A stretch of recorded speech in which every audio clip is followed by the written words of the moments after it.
Or is there another guy? No, it would be him. I don't really know who else would be one. The other biggest name that came out of there, and he wasn't even that big of a name. He just played forever. Was Francisco Garcia. So Yeah, fair enough. Looks like we're up, man.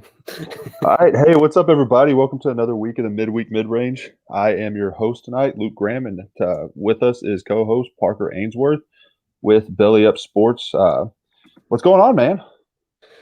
Not much, man. Moving this week, so it's been a little stressful here in Dallas, but big week in Dallas with the WNBA Draft tomorrow. Like, we got a whole new team coming in. Yeah, who's not stressed is the Dallas Wing GM. They have plenty of chances not to screw it up. They almost have every chance not to screw it up. I think I was playing Madden the other night, and I just traded for a bunch of picks, and like they did exactly what I did on a video game. So it's very video game-esque. Yeah, I mean, well, I guess let's kind of get into it then. If we're going to talk about it, tomorrow night at 7 p.m. Eastern time, the WNBA draft will be held, and the Dallas WNBA squad has 4 of the first 7 picks, and there's only 12 teams. What do you think about that, man? It sounds like your city's going to have more to root for than just Luka. Well, and so obviously, like, the Dallas is the only team in Texas, so that's the whole state's whole state squad right now. Rest in peace, Comets. But I look at that. I think that's crazy, right? They have more than half the top 7 picks. Some of them coming from previous trades, but it maybe I'm biased, but because I want Dallas to do well. But it looks like a pretty good class. They got some tall, like, 3-level scoring forwards, and they may still have a shot at Ari McDonald later. And like they have a fun group of girls coming in, I'm sure. So I'm excited about it. Yeah, man, just kind of sticking on the subject of Dallas and RIP Comets and just the draft in general. It looks like the number 1 pick. It's just kind of fallen their lap, and we're just going to keep it in the state. Charlie Collier, I believe I'm pronouncing that last name right. Yeah. 35% from 3, average double this year. 6'5" center from Texas. Oh, she looks like she's going to be the number 1, or she might be number 2, but it definitely looks like she's going to stay in Texas. Yeah, and it's interesting too. So they're comparing her to this woman whose name is Collier, and I think I'm pronouncing that right. She's Sudanese, but she lived in Finland for a while. Collier is, and so Collier is younger, and she's like this gamble, right? She's like younger, thinner, but the clips are she's a 3-level scorer, dominant, blah blah blah, right?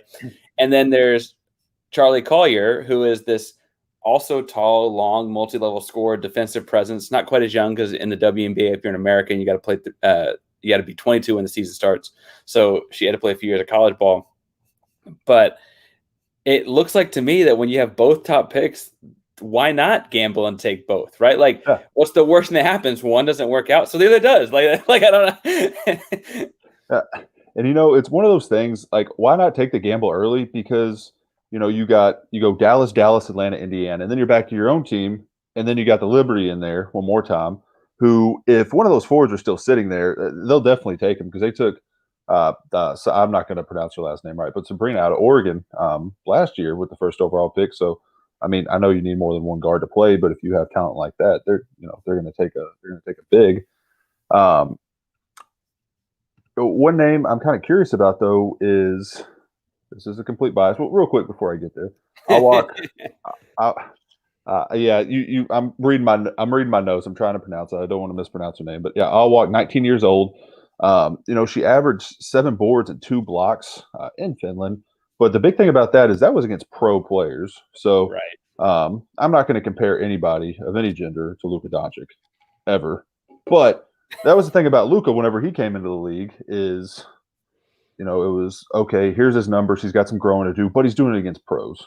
He's winning MVPs against pros. So, 3-level scorer, like you said, she comes over. Yeah, I agree with you. It's definitely worth a gamble. I mean, she's sitting there, and you got 2 more picks to make it right. So, right, and I think the deal that's interesting is there may be semantics, and there's certainly going to be financial repercussions for the women about who goes 1 versus who goes 2, just like there's any pro sports league, right? But as I see it, it's like, if you think that Collier is a gamble, you really can hedge your bets by getting her and Collier. Collier had a tremendous tournament Not that the tournament's like the end all be all for college basketball player. I mean, you're a Louisville guy. You've seen plenty of people do well in the tournament, play well in the pros, and vice versa. But she had a tremendous tournament specifically when they played Maryland. That was a big upset. They kind of fell apart against South Carolina 2 days later. It's hard to come back 48 hours after a big win like that. But she played well against Baylor in the regular season. And Collier is really a safe top 5 pick that plays the same position as Wmba Collier. And so I think that if you're thinking that Collier may be the next big thing, no pun intended because she's 6'5", but she may be the next big thing, it's just a way to hedge your bet. And then they still have, like I said, 2 more picks in the top 7 to continue to build around Arike Ogunwuongbale. Because the truth is Arike is the future, right? Like Arike is a all-star player in her first and second year. She is the way that this team's going to go. And so you put some bigs there to pick and pop. Worst thing that happens is they both play well, and you have to do some like double drag action where one pops and one rolls. And it opens up a lot of things. And then you mentioned Sotu Sabally from Oregon last year, not born in the United States, but from Oregon last year. And she's the same kind of thing. She's a big 6'4", young, can stretch the floor some. And so they really would have a lot of options at those big spots, which is good. I think that's an overall good thing if they were to go big 1-2.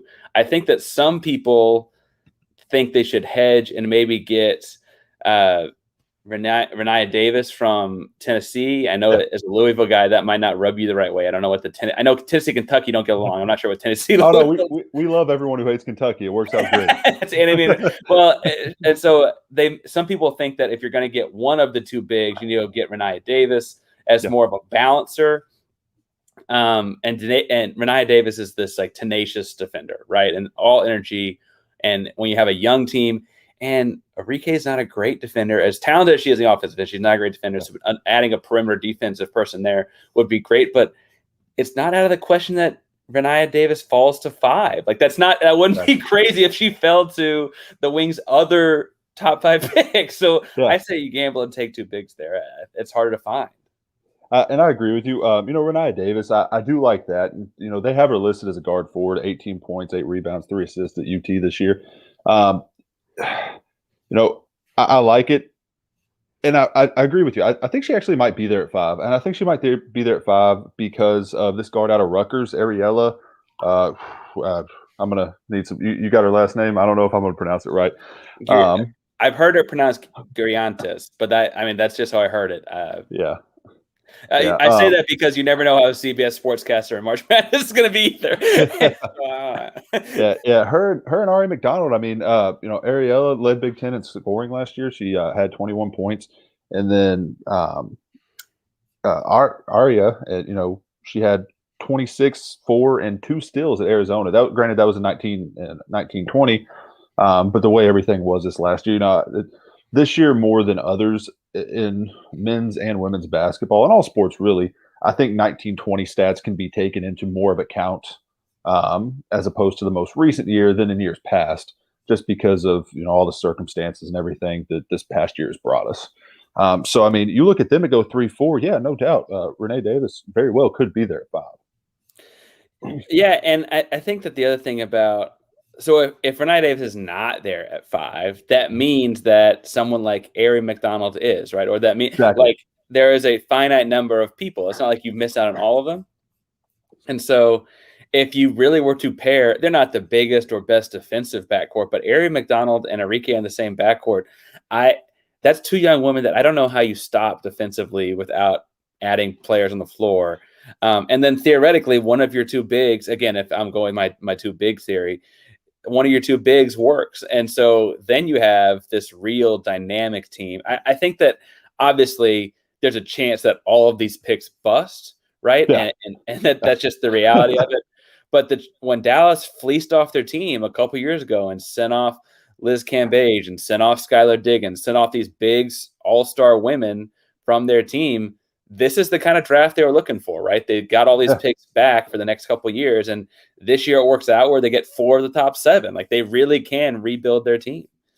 Yeah, and just say they, none of those people are there. We talked about, like you said, there's a finite number of players. Another person that's there is Louisville's own Dana Evans.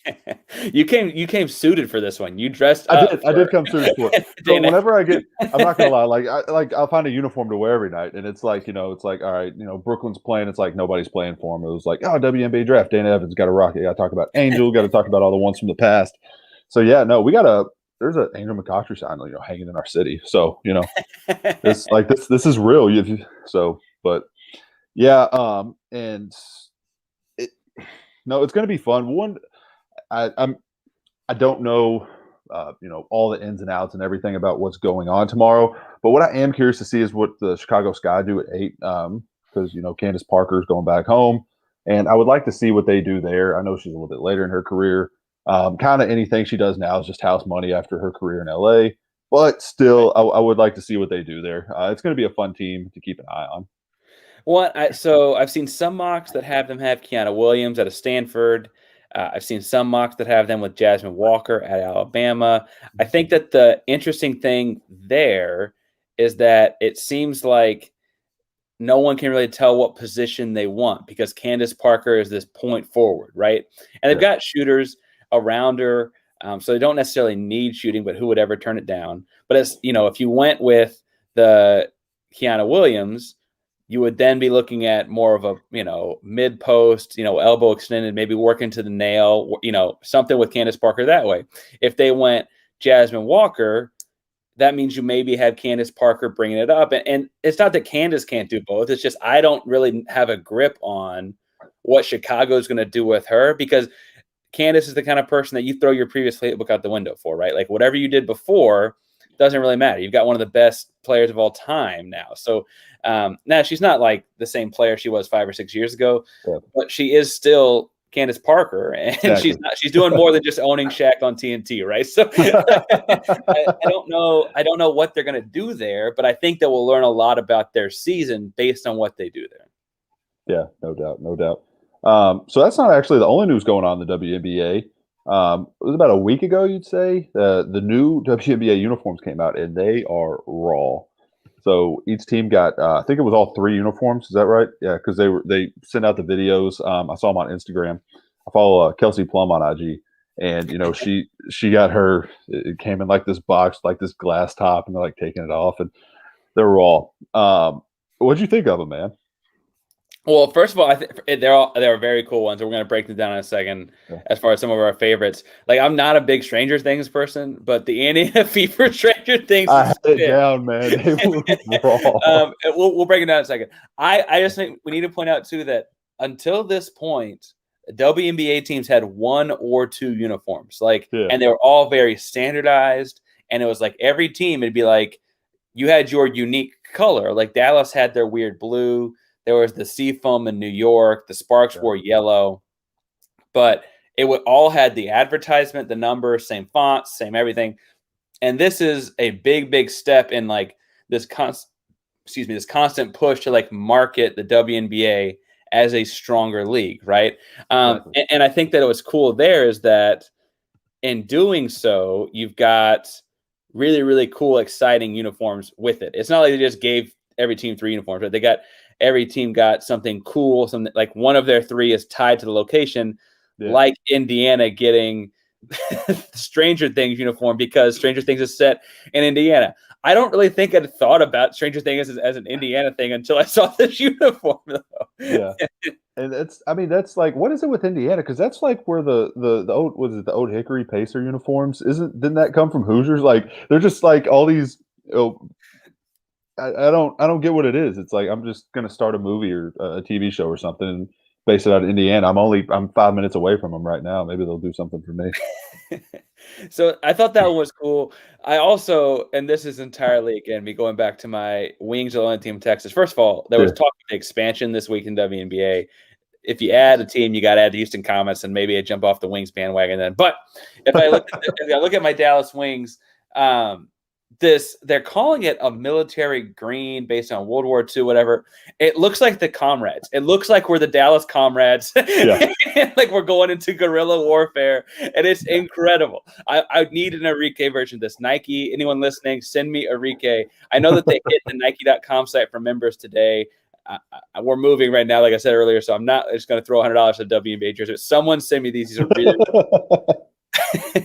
Yeah, no doubt, no doubt. I mean, those are raw, and I saw your tweet about them the other day, and you went on I wouldn't call it a rant, but it was very well known. You were like, "Give me all of it, give me all of it, all day, all the time."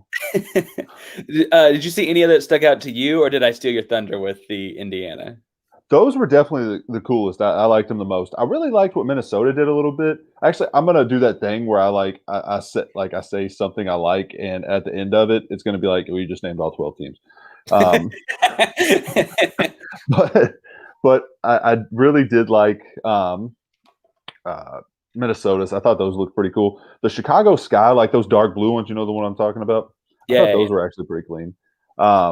And then as long as Sue Bird is wearing a uniform in professional athletics, like those are going to be the best ones. So until like Seattle, hands down, got to be my favorite.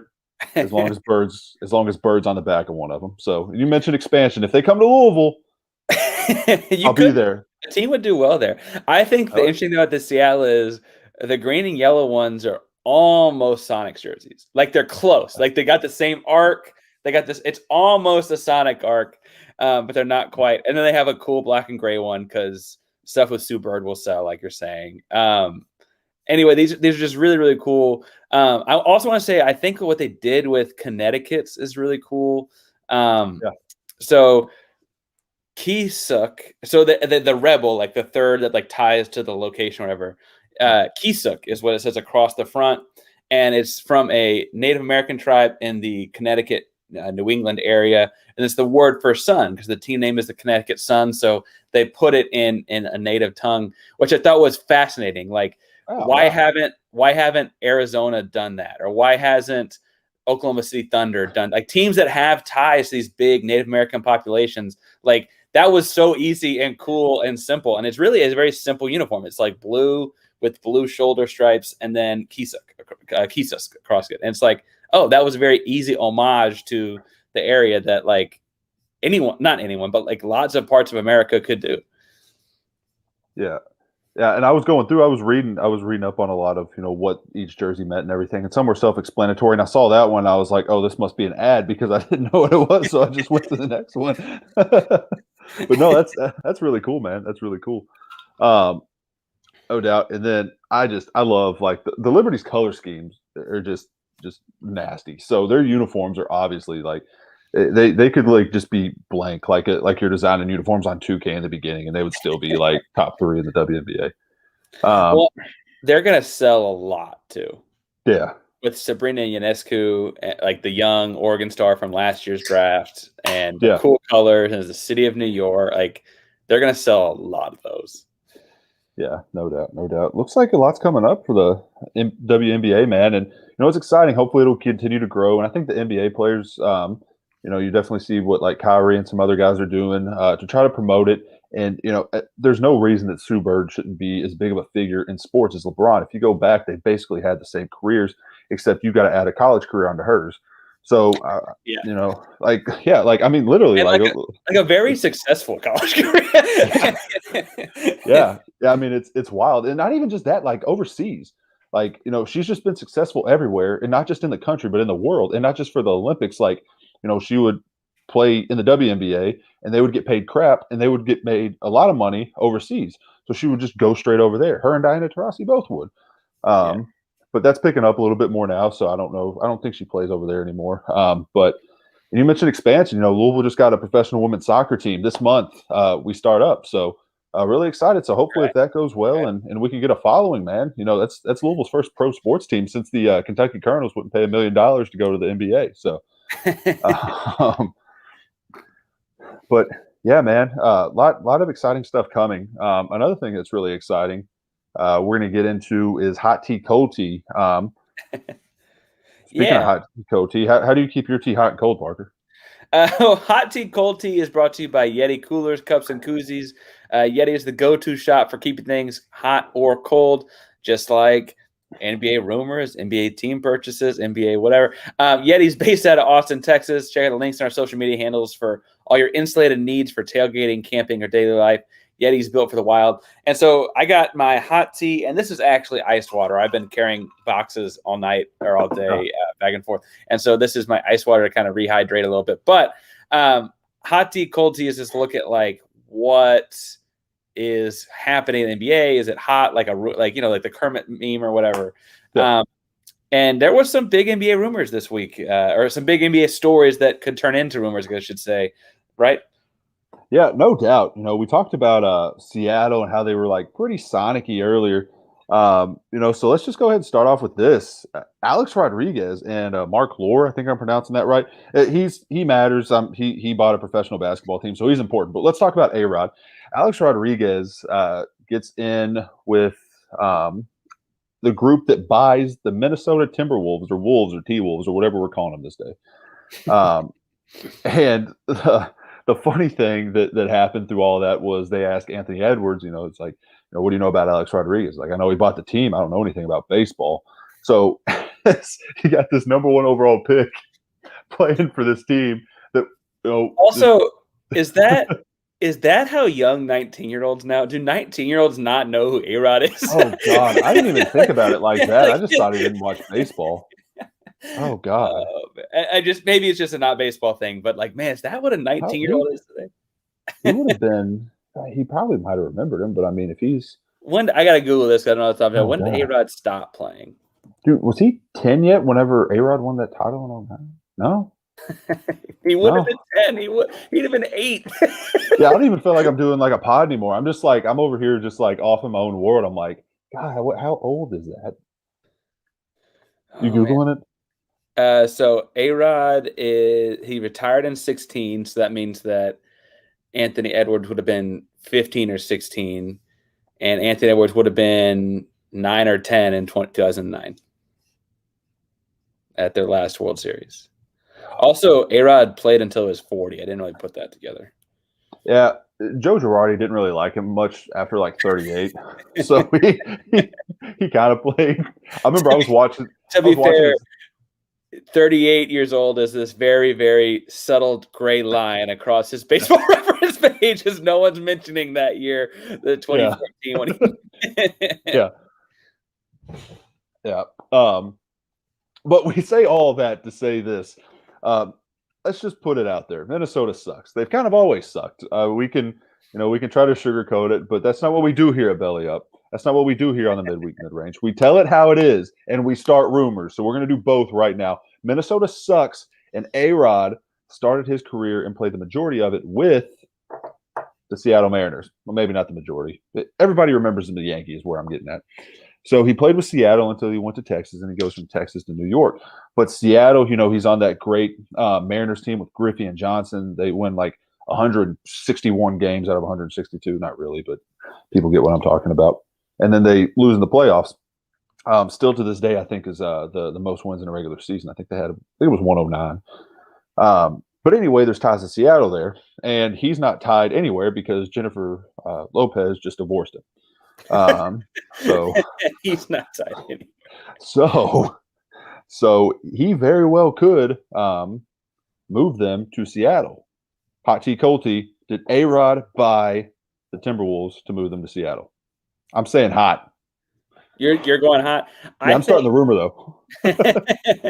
I wonder why else you'd buy Minnesota. Not because you can't make money running a pro sports franchise, but they're not a big money making team. They're a small market team. I'm looking at their stuff right now. They've got one winning season since KG left. Serious? No, they don't. They only have one. And including KG, they've only got a couple. And I don't mean that to say like franchises can't turn around. I'm a Houston Rockets fan. Like, I am not one to point fingers at losses right now. But at some point, like the best way to like spark something is to have a fresh start, right? And so Seattle is starving for a team. It's worth noting, it's not that teams didn't make money in Seattle, right? They just didn't build a new stadium less than 10 years after building a new stadium, and so they left for Oklahoma City, right? And so I think that Seattle's starving for a team. I mean, they were flying Heat flags when the Heat played the Thunder in the finals, but they didn't want the Thunder to win a title without being in Seattle, right? No. And so as I look at that, I'm like, well, that's a team. A city that needs a team.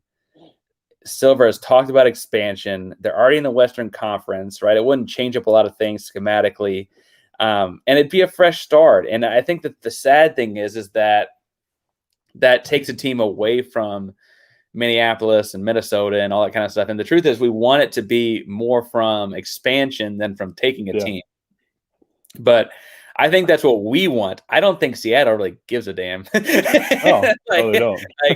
And so I don't know why you do this if with ties to Seattle if you're not trying to do this. Also, like A-Rod's had a big career makeover as far as like people forgetting about the steroids thing and that. Like he's really like a public figure. The J-Lo thing helped a lot in that, I think.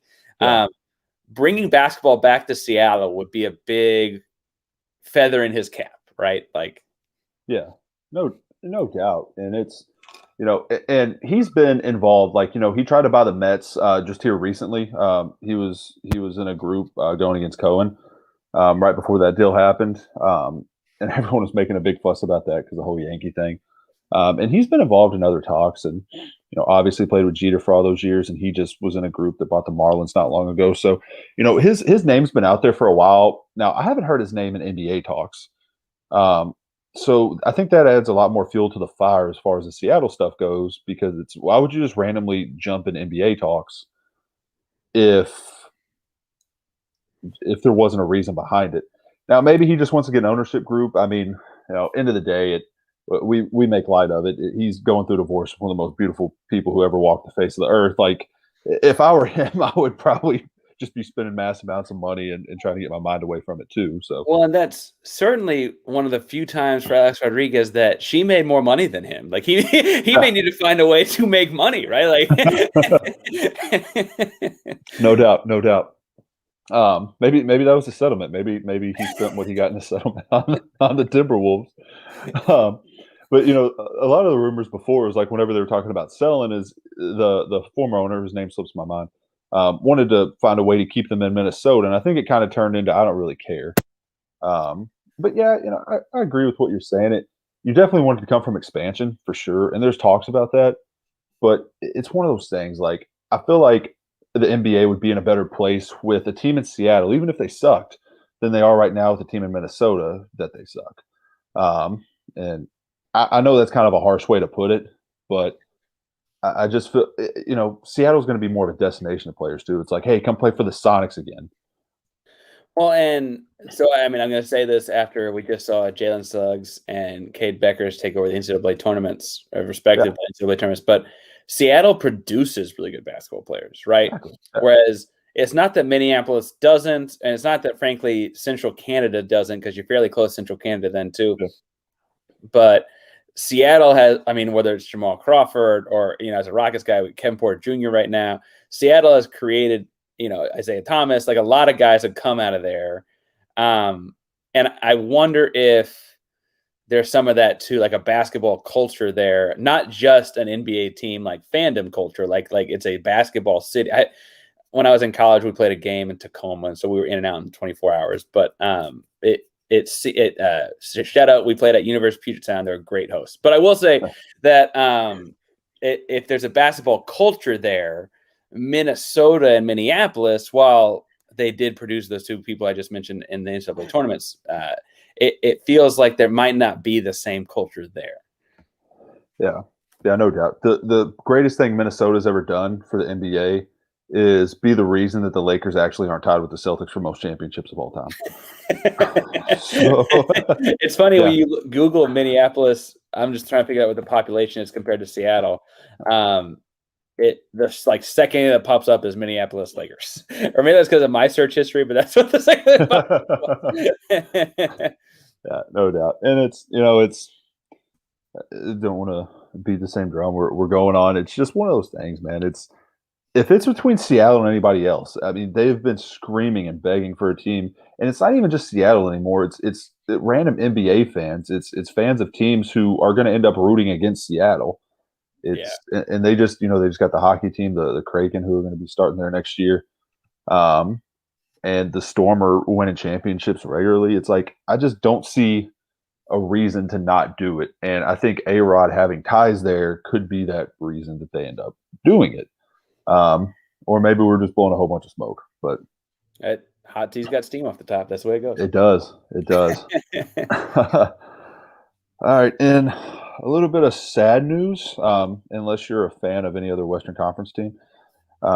Jamal Murray went down the other night and tore his ACL. Obviously, he will be out the remainder of the season and the playoffs. The Nuggets just made a deal for Aaron Gordon. Seemed like everybody was gelling together. They were doing good. Jokic is the front runner for the MVP right now because of LeBron's injury and Embiid getting hurt and missing that stretch. The thing that really sucks about Murray is this happened with less than a minute in a game. I think when I looked at it earlier, it was 52 seconds, 53 seconds left in the game. And not a close game. Yeah. It's like, why is he out there? I mean, I know your depth's a little bit different, but it's like, just don't let him handle the ball. Figure it out. Like this, and freak accidents happen and everything, and that's obvious. But it's always easier in hindsight to go back and say, yeah, why was he out there? Yeah, it was 52 seconds left in the game, but at the end of the day, it's like, the five guys had to finish, and he had been finishing a lot for him that year. But averaging 21, 4, and 5 this year, and kind of hot tea, cold tea. You started off for us, man. Is this the Nuggets? Is that it for them? Like, do they have a shot anymore? Does the Murray take him out of championship contention? So hot tea. I think they're out of championship contention. I think the truth is that if the Lakers were healthy, they probably would have been a long shot anyway. And I think the thing that really sucks is the domino effect of Jamal Murray's injury. It hits a lot of things, right? So the Nuggets are 8-2 in their last 10. They are, I think it was 7-2 since trading for Aaron Gordon. Worth pointing out, one of those two is the game Murray gets hurt in as well. Not that he was going to make a 15 or 20 point difference in the last 52 seconds, I guess. But and so you look at the Nuggets, like they were surging in the right direction. They had a relatively easy latter half of the schedule when we did the midweek mid-range at the All-Star break. They have an MVP caliber guy and the way Jokic is playing, right? And they made a big move for Aaron Gordon. That was very much a win now move. They sent off Gary Harris and RJ Hampton, which are, younger guys, younger perimeter guys. And then this happens, right? And it sucks because it will impact their seeding, right? They theoretically are not going to win as many games the rest of the year because they're losing, diversity in their offense and starting point guard and so on. And so they'll probably drop. I don't know if they drop it in the play-in tournament or not, but they probably drop. So that hurts playoff chances. It also means Denver probably doesn't get a home court playoff series because they're the 4th seed right now. It probably hurts Jokic and his MVP stuff, right? Because we rarely ever give the MVP. Legitimately have once given the MVP to a guy that was not in the top 4 in his own conference. And frankly, that year was Russell Westbrook. And that was a narrow victory over 2 other guys and Harden and Kawhi that both did have first round matchups in their playoff series. And then it also means that this is another, and I don't mean to say that we're handing things to the Jazz or Suns in a way that they aren't earning them or playing well, but it feels like the farther we go in the season, the secret sauce in Utah and Phoenix is just don't get hurt because the Clippers are resting everybody. The Lakers have their injuries. The Nuggets we just talked about. The Blazers had McCollum out for a long time. Nurkic out for a long time. The Mavericks have KP in and out of the lineup. John Morant missed time for Memphis. San Antonio. Golden State. Klay Thompson start the year, right? And then Steph's tailbone. It just seems the further you go on the list, the only thing that they, not that they haven't played very well, but the big defining factor has been they've been healthy. Yeah, and it's, it just really sucks because I was enjoying the Nuggets. I love Jokic. I think we're starting to see, I don't want to call it his peak. I think he might still be maybe another year or two away from his peak. But man, I think as far as contracts and the way everything's lining up and getting Aaron Gordon, this year, next year, I definitely think we were going to see the best version of Jokic with the collection of talent that they were going to be able to put around him at that age. And, it just sucks because Murray was playing so good. And you're right. Maybe the secret sauce is just not is resting your guys, not getting hurt. The one thing that sucks about that, if you are, the Sons of the Jazz, we joked about this last time I was on a few weeks ago, is how Chris Paul and how Utah Jazz would it be if they get the 1 seed and they end up playing a fully healthy LA Lakers team in the first round of the playoffs. And the way that would happen is if they got an 8 seed, but they can also, get an 8 seed from getting a 9 or a 10 seed because there's a play-in tournament. The reason I bring it up that way is because there's a little bit of drama last week where Luka Doncic comes out and says he doesn't like the play-in tournament idea.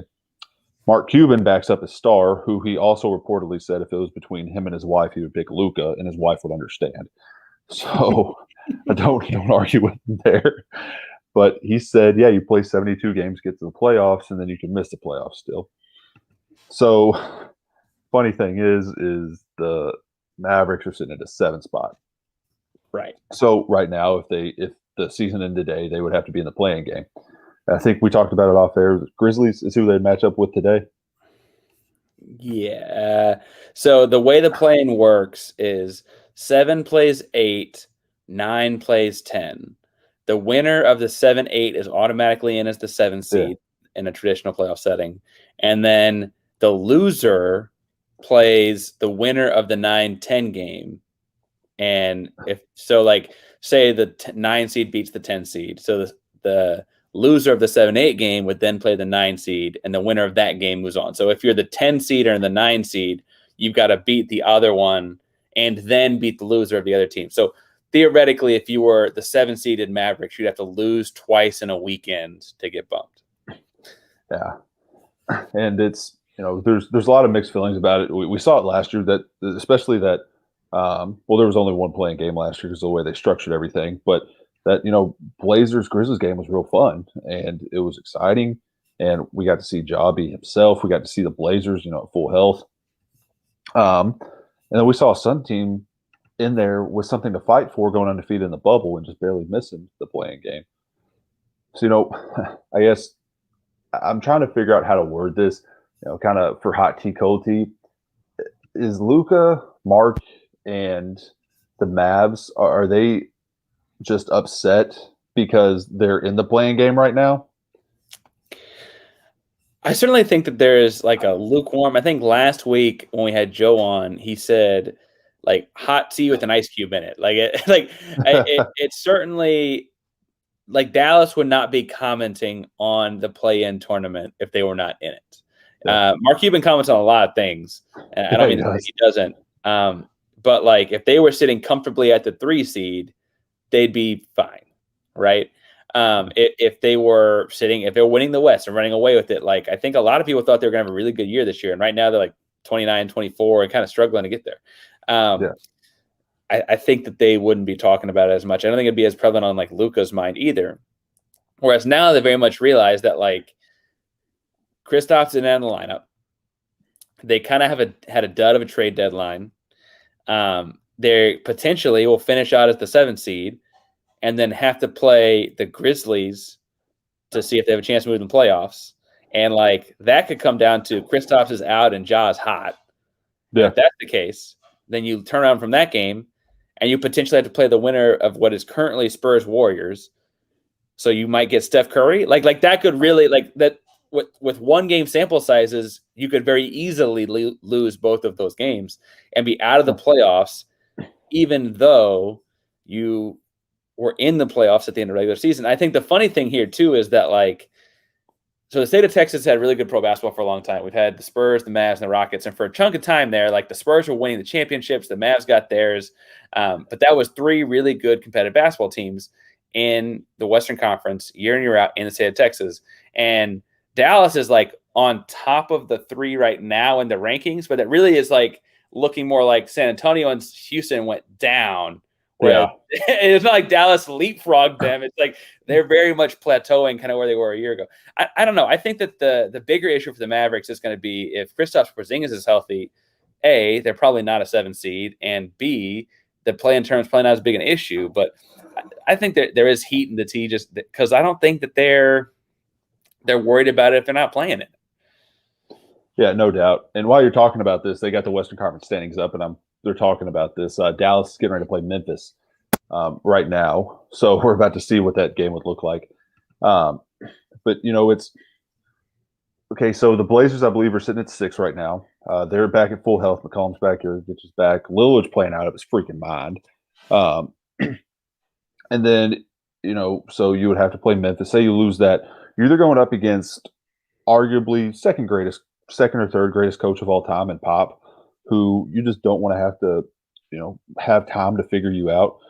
And then, there is the Warriors, and Steph Curry will just he can lose his mind. We've seen him just have an outstanding year this year, minus that bad injury, but the Warriors are only going to play as far as he will take them.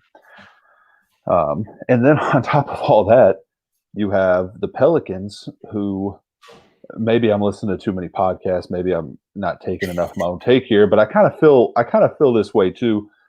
I don't know how much. How do you watch Zion a lot?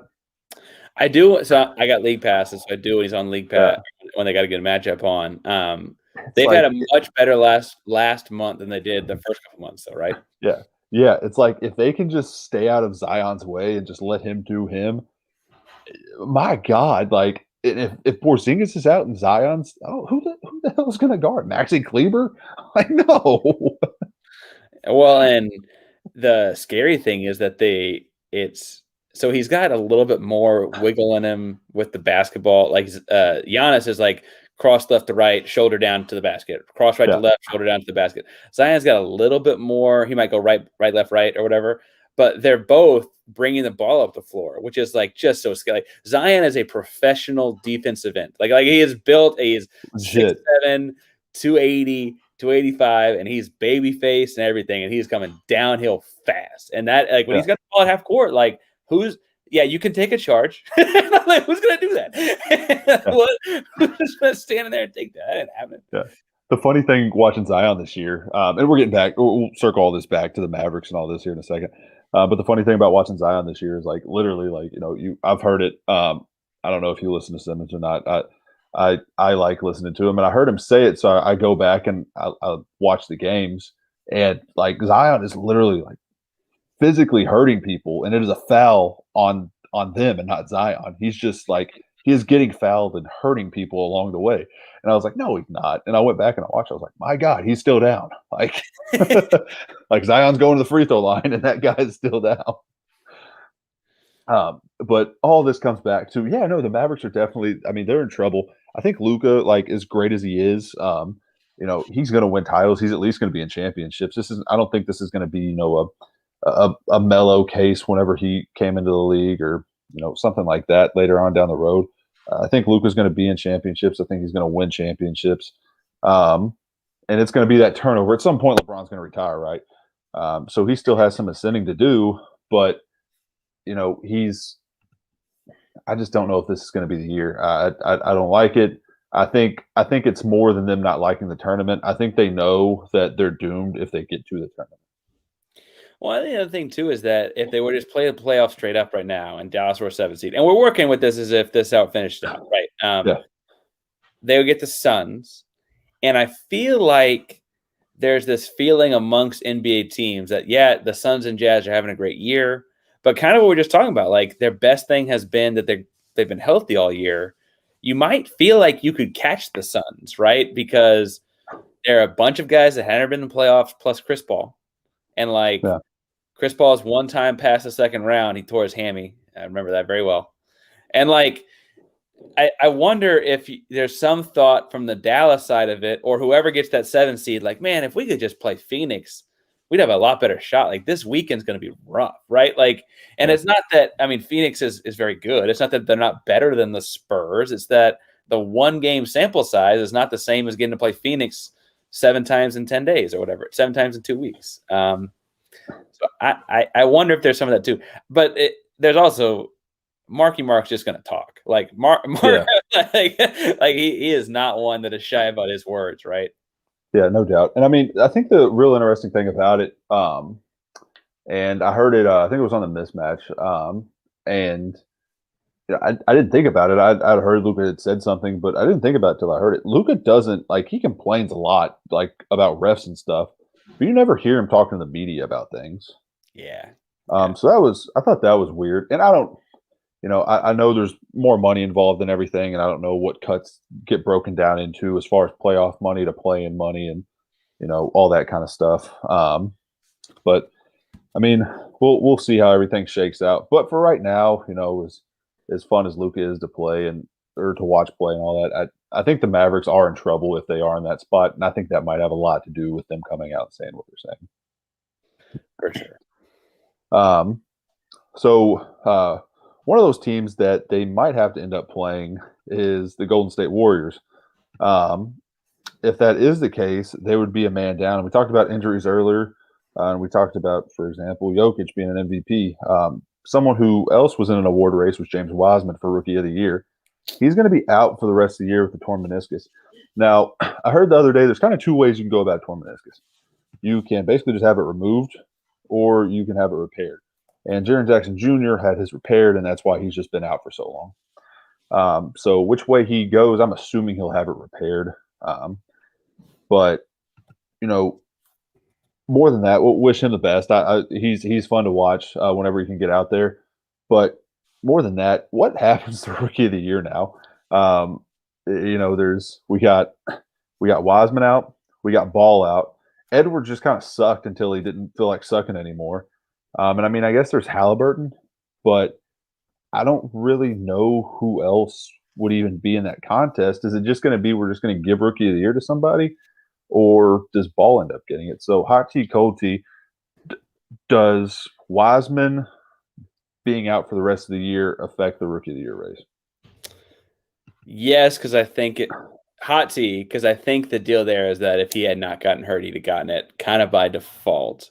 Because even his worst night is he's still a clear NBA starting caliber center at 19 years old, right? Yeah. My question to you, and I want to hear if you think it's hot or cold too, yeah. But regardless, I want to say, who are you handing the award to this year? So can I give two answers? Sure. Okay, because one's kind of going to come out of nowhere. First off, if I have a vote, which I don't, and good job NBA, I don't deserve one. Let me do me, and you do you. I'd give it to LaMelo Ball.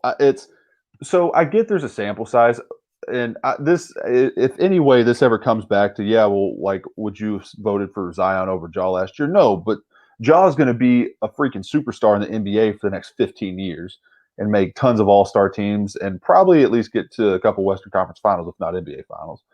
Like, that was a different thing. And Zion played like 3 games. LaMelo Ball was legitimately one of the best players on what is a 5 or 6 seed. And that team sucked last year. That team picked him number 2 for a reason. Like, and they were a 5 or 6 seed. Like, say the Eastern Western Conference thing, whatever. Oh, it wasn't fair for Anthony Edwards. Edwards just sucked for a while, and then Wiseman just happened to join one of the greatest teams of all time, where everybody's just hurt.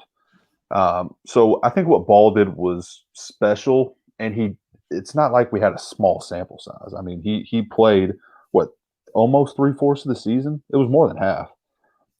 It was a lot. I don't know what it'll shake out to by the end, but he had played every game for what felt like past the All-Star break, right? I think that the interesting thing in comparing this to last year is that sample size, because the Zion deal is he had barely played any games. He had just dominated in the games he played, whereas LaMelo did very much in a very different way, but it also dominated the games and has played in a lot more. It's just not going to be as much as Ja a year ago or Anthony Edwards this year. I guess Anthony Edwards does have his points per game up to almost 18, which is ranking pretty well amongst rookies as you scroll up and down the list. One guy I like a lot is the kid out of New York, Emmanuel Quickly. He's not a starter for them. We can talk about Kentucky guys right now. Well, to be fair, my co-host on my other show is a Kentucky guy. Shout out Shaq Cummings, F1 Sports every Monday. But I really like what he does as a sixth man. And I like what he does for New York. New York is a middle of the playoff pack, whatever. They may play in the second round of the Eastern Conference, right? Yeah, it's not Brooklyn. Yeah, it's just. It's also the wrong New York team. You're right. No, but I think that the deal there to me is that he does what he's supposed to do very well for them.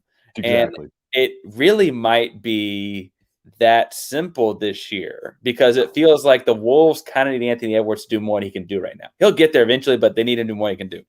LaMelo Ball was doing everything you would ask for and more, but he's done.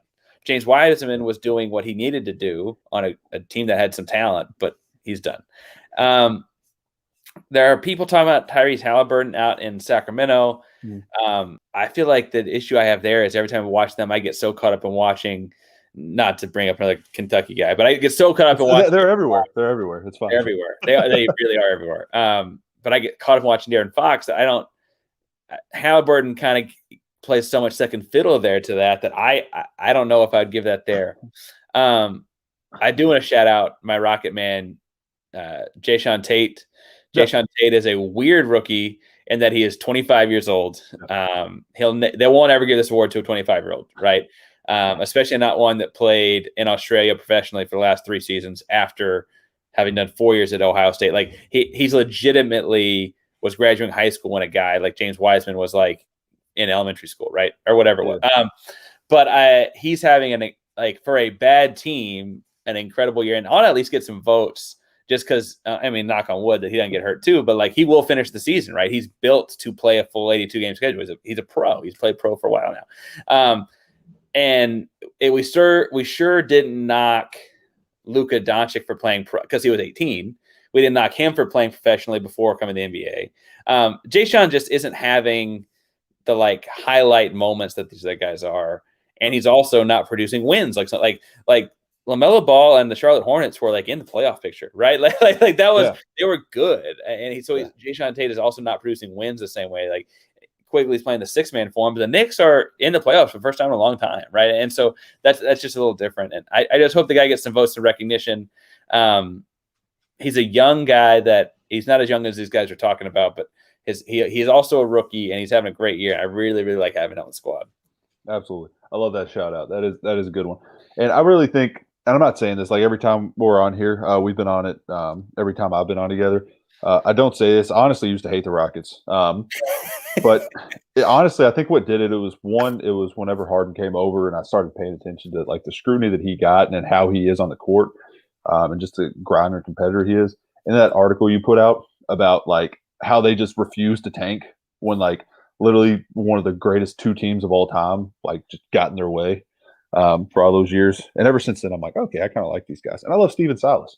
And he got a raw deal. The raw deals. The raw man. But hopefully, he can get one of these great guys coming out next year. If that protection doesn't screw him over. But another guy I kind of want to shout out. I haven't got to watch him play as much as I'd like to, but the little sample sizes I've seen and other things that I hear about him have lived up to the sample sizes I've seen. Because with the NBA specifically, I understand the game. I pay attention to it closely, but I have a hard time telling if somebody is like really like going to be good early. Like there's little things they do, the way they come off screens, the way they get to the basket, the way they run the floor. It's like, is he good or is he just in a moment? And then I'll listen to other people like, people on ESPN or other sports figures, and they're like, yeah, no, this guy's going to be good. And that's Patrick Williams with the Bulls. I don't know if he's going to get any votes, but 6th man out of Florida State, top 10 pick. Everybody was kind of confused because he went fourth? He was 4th or 5th, wasn't it? 5, yeah. Yeah. And he just really looks like he's going to be good for them for a long time.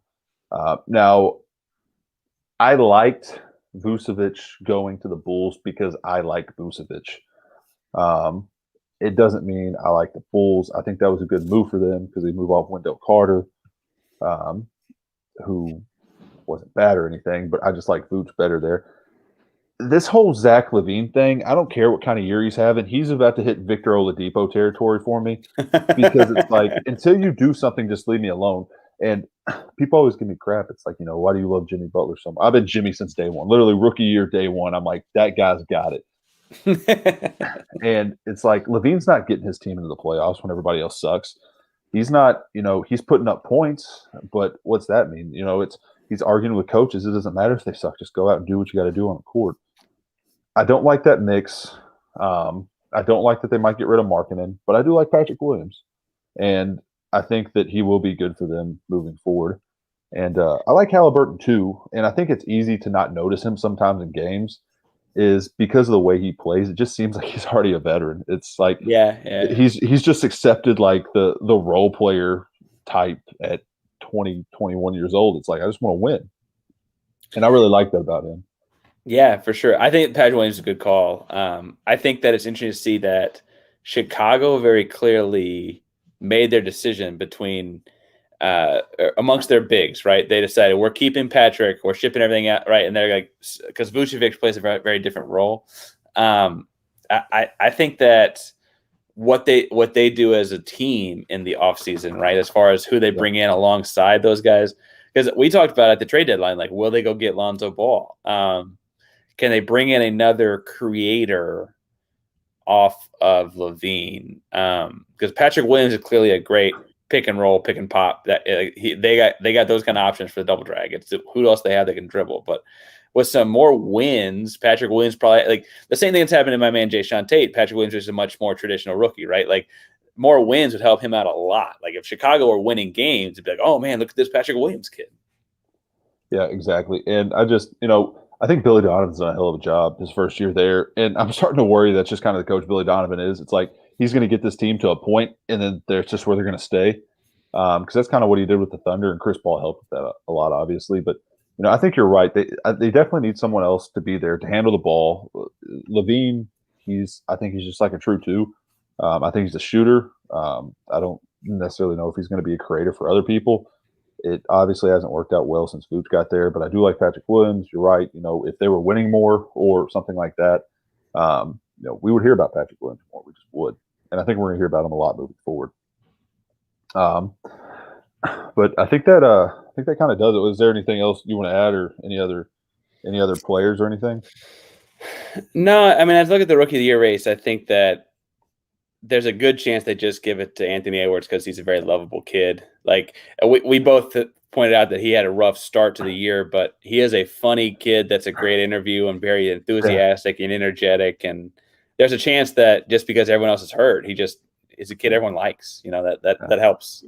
Yeah, and I think that really sucks about that award. So the MVP is one thing. It's like I think for the MVP you should have to play a certain amount of games, and like you should have to get your team to a certain point. Like LaMelo Ball was the Rookie of the Year. Like he was the best rookie of the year. And since he got hurt at the time, and think about it, if he gets hurt 10 games later, like are we even having this discussion right now? Like if you add another 10 games to his 72 game season, that puts him a little over 50. It would have been something like that. And I don't know. That's just my opinion. I think if LaMelo Ball, if we just that small sample size that everybody's worried about, or I think if it just expands just a little bit more, just 10 games, we're not even having this conversation. But I definitely think it's going to go to Anthony Edwards because he's going to play the whole season. And if he doesn't, he made it the furthest into the season. I'd love for them just like to defer it to next year or give it to like Jayshawn Tate, like just like whatever. COVID. Say we'll just hand out 2 next year. Yeah, the Rockets need a win. Like if they like fall, what is it? That pick's top 4 protected. Like if they get the 5th spot in the lottery, just like don't even announce the Rookie of the Year till then. And like if they get the 5 spot, just like Jayshawn Tate is also the Rookie of the Year. God, not to put evil demons out there or anything, but it could happen. It could really happen. Hey, and then it'd all be for nothing, man. Well, we'll see what happens. Hopefully, this guy that they're comparing to Kevin Durant coming out in 2022, I forget his name off the top of my head. Emoni Bates. Oh my God, have you watched him ball? Yeah, he's really good, dude. Yeah, and it's like a legit KD comparison, like size wise and shooting wise. And then are you talking about Chet Holmgren's the white kid? No, it's Bates. Yeah. No, but That would be good. Well, that kind of does it for Hot Tea Cold Tea. Unless there's anything else you want to add into it. I mean, there's plenty going on in the NBA, but that's all I don't Yeah. have anything else though, man. Yeah.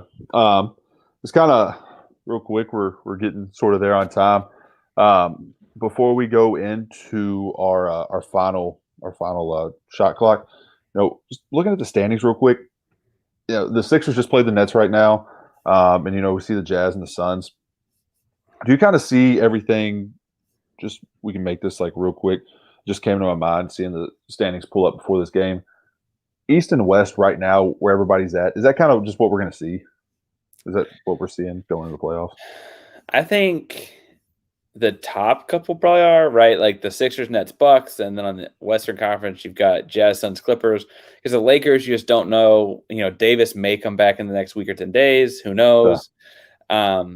You just don't know what's going to happen on their health side. You anticipate Denver slipping some. Who moves up in their place? But Utah and Phoenix have been pretty set. The Clippers have been the Clippers, right? Even when Kawhi sits for load management, Paul George is playing fine. Rondo's been all right for them. I didn't know what they're going to make out of that. Rondo's been okay. On the other side, like Atlanta's been hot. They're 7-3 in the last 10, but Boston is too. And intuitively, my head goes to Boston has Jason Tatum and Jaylen Brown, and that's a lot of talent. Miami was in the finals last year. They're 6-4 in the last 10. Are they going to creep up from the 6th seed into that 3, 4, 5 area? So I guess there could be some movement in the middle. But I don't know that the top couple are moving. I mean, you might have jostling, right? Like when the Nets are playing healthy, they may take the 1 seed from the Sixers, or the Bucks may jump into the 2 spot, right? Like within there. But I think they're kind of already set in their tiers, if you want to think of it like that. Yeah, no doubt. And I'm about to pull them up right now because there's a very strong point I need to make about the NBA standings. Okay, so right now the Miami Heat sit at the 6th seed in the Eastern Conference. You know what's not going to matter for the Miami Heat? Victor Oladipo being hurt because he's crashed. Yeah, he got hurt, everybody. So Victor Oladipo's hurt again. It happened.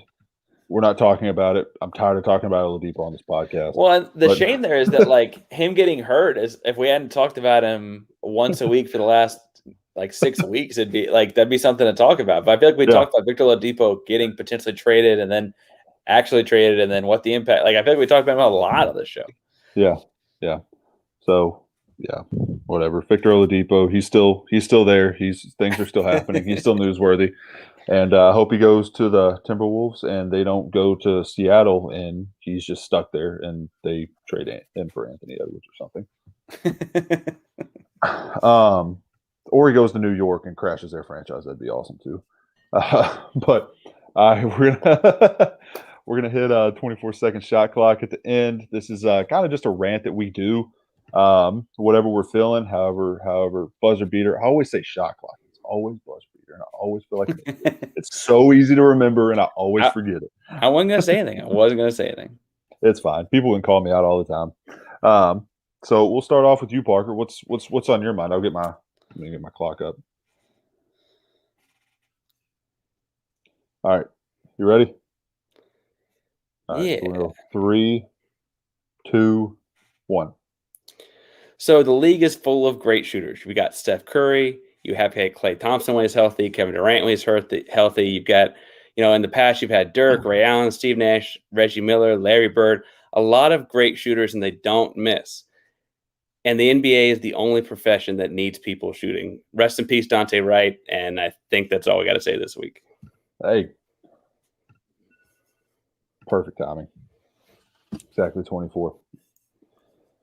All right. At some point we should be able to make that 24 on the thing below. Just tick down.